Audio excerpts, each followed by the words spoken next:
पाकिस्तान एक ऐसा देश जो पिछले कई दशकों से आतंकवादी, राजनीतिक अस्थिरता और आर्थिक संकट के बीच झूल रहा है।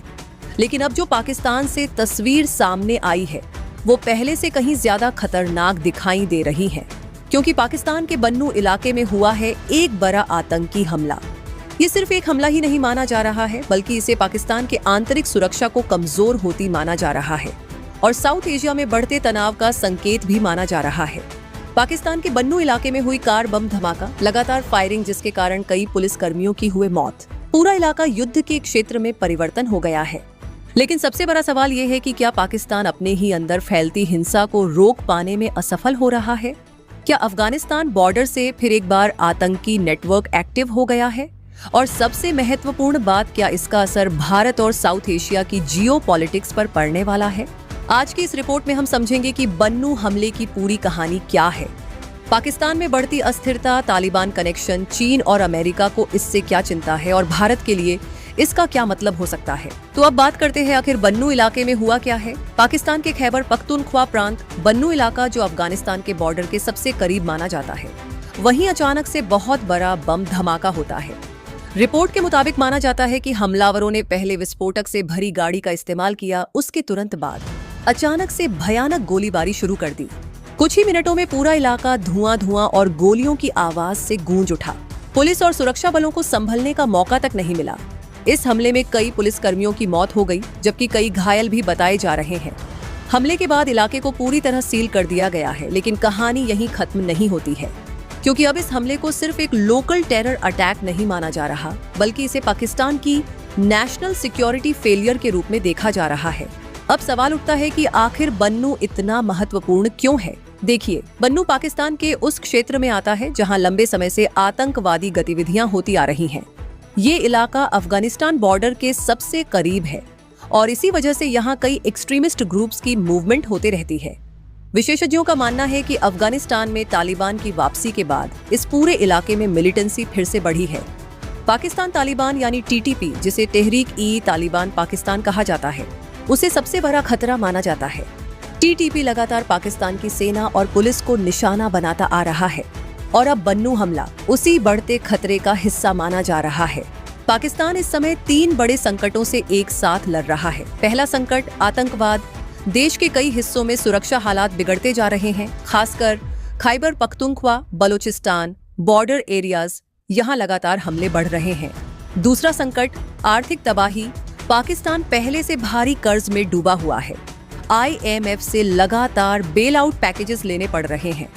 महंगाई, बेरोजगारी, फ्यूल क्राइसिस और गिरती इकोनॉमी ने आम जनता की मुश्किलें बढ़ा दी हैं। तीसरा संकट राजनीतिक अस्थिरता। इमरान खान की गिरफ्तारी और राजनीतिक संघर्ष के बाद देश में इंस्टेबिलिटी और बढ़ते जा रही है। सरकार और सेना के बीच पावर बैलेंस को लेकर भी लगातार चर्चाएं होती रहती हैं। और जब किसी देश में इकोनॉमी कमजोर हो, पॉलिटिक्स अनस्टेबल हो और टेररिज्म बढ़ रहा हो, तो उस देश के लिए स्थिति बनाए रखना बेहद खतरनाक बन जाती है। अब बात करते हैं सबसे बड़े जियोपॉलिटिकल एंगल की। अफगानिस्तान 2021 में तालिबान की वापसी के बाद पूरी रीजनल सिक्योरिटी बदल गई। पाकिस्तान को शुरुआत में लगा था कि तालिबान सरकार उसके लिए फायदेमंद साबित होगी, लेकिन हुआ उल्टा। पाकिस्तान का आरोप है कि अफगानिस्तान की जमीन का इस्तेमाल करके आतंकवादी संगठन पाकिस्तान में हमले कर रहे हैं। हालांकि तालिबान सरकार इन आरोपों को खारिज करती आ रही है, लेकिन ग्राउंड रियलिटी ये है कि बॉर्डर एरियाज में हिंसा लगातार बढ़ रही है और बन्नू हमला उसी टेंशन को और बढ़ा दिया है। अब सवाल उठता है, अगर पाकिस्तान अनस्टेबल होता है तो सबसे ज्यादा चिंता किसे होगी? जवाब है चाइना, क्योंकि चाइना ने पाकिस्तान में अरबों डॉलर का निवेश किया है।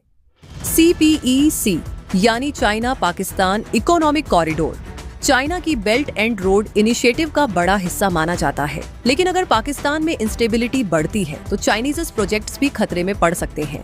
पहले भी चाइनीज इंजीनियर्स और वर्कर्स पर हमले हो चुके हैं, इसीलिए चाइना लगातार पाकिस्तान पर सिक्योरिटी मजबूत करने का दबाव डालता आ रहा है।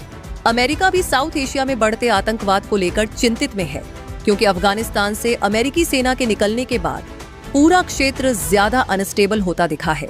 अगर पाकिस्तान की स्थिति और बिगड़ती है तो उसका असर रीजनल ट्रेड, सिक्योरिटी और इंटरनेशनल डिप्लोमेसी पर भी पड़ सकता है। अब सबसे बड़ा सवाल है कि भारत के लिए इसका क्या मतलब है। देखिए, भारत लंबे समय से क्रॉस बॉर्डर टेररिज्म को लेकर चिंता जताता आ रहा है। अगर पाकिस्तान के अंदर इंस्टेबिलिटी बढ़ती है तो बॉर्डर सिक्योरिटी चैलेंजेस भी बढ़ सकते हैं। भारत पहले ही बॉर्डर सर्विलांस, इंटेलिजेंस मॉनिटरिंग और एंटी टेरर प्रिपेयर्डनेस बढ़ा चुका है। विशेषज्ञों का मानना है कि साउथ एशिया में स्टेबिलिटी बनाए रखने के लिए पाकिस्तान का स्टेबल होना जरूरी है, लेकिन फिलहाल हालात उलटे होते दिखाई दे रहे हैं। अब सोशल मीडिया पर एक बड़ा नैरेटिव तेजी से फैल रहा है। क्या पाकिस्तान अंदर से कमजोर होता जा रहा है? हालांकि इसका जवाब इतना आसान नहीं है, लेकिन ये जरूर सच है कि लगातार आतंकी हमले, आर्थिक संकट, राजनीतिक टकराव और रीजनल प्रेशर पाकिस्तान की स्थिति को कठिन बना रहे हैं। और अगर ये हालात लंबे समय तक जारी रहता है तो आने वाले समय में साउथ एशिया की जियोपॉलिटिक्स पूरी तरह बदल सकती है। तो फिलहाल सबसे बड़ा सवाल यही बना है कि क्या पाकिस्तान इस बढ़ते संकट को संभाल पाएगा? क्या बॉर्डर टेररिज्म पर रोक लग पाएगी? और क्या साउथ एशिया एक नए इंस्टेबिलिटी फेज में प्रवेश कर रहा है? आपकी क्या राय है? कमेंट करके जरूर बताइए। अगर आपको वीडियो पसंद आया हो तो लाइक करें, चैनल को सब्सक्राइब करें और बेल आइकॉन दबाना न भूलें, क्योंकि हम लाते हैं दुनिया की सबसे बड़ी जियोपॉलिटिकल स्टोरीज सबसे आसान और डिटेल्ड हिंदी में। धन्यवाद।